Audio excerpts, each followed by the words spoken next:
Balak po ni Agriculture Secretary Manny Piñol na ipadeklara kay Pangulong Duterte ang pagbabawal sa mineral exploration sa Benham Rice. Ito ay para mapangalagaan ang dami ng mga nahuhuling isda roon.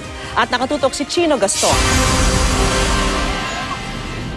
Mga higanting yellowfin tuna, tanigi at iba pang mga isda ang nahuhuli ng mga mangingisda sa Benham Rice. Ito ang nakita ni Agriculture Secretary Manny Piñol sa kanyang pagpunta sa Benham kasama ang BFAR at Philippine Coast Guard. So okay na sa inyo yung 15 buya? Ay, sa akin po, okay na po. Malaki ng bagay yun. Nung una nga kami natakbo dito, walang ni isang buya dito.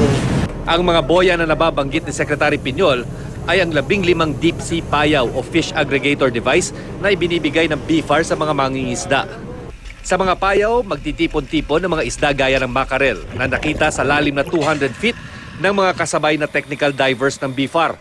Ang napakalawak na coral formation sa Benham maaring nagsisilbi ring pangitlugan ng ilang species ng isda.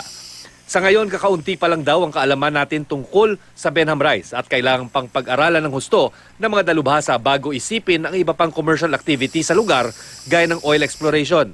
Ngayon pa lang nga, hindi mahuli-huli ng ating mga mangingisda ang isa sa pinakamahal na uri ng isda na matatagpuan sa Benham, ang Pacific Bluefin Tuna.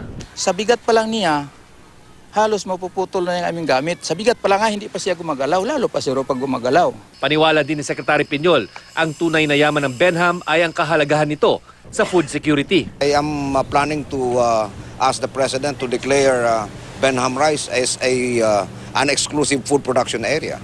That should not be included sa mineral exploration and exploitation.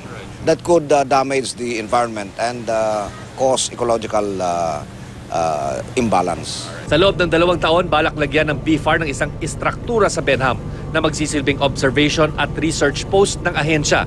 Dito rin daw pwedeng sumilong ang mga mangingisda kapag masama ang panahon. Chino Gaston, nakatutok, 24 oras.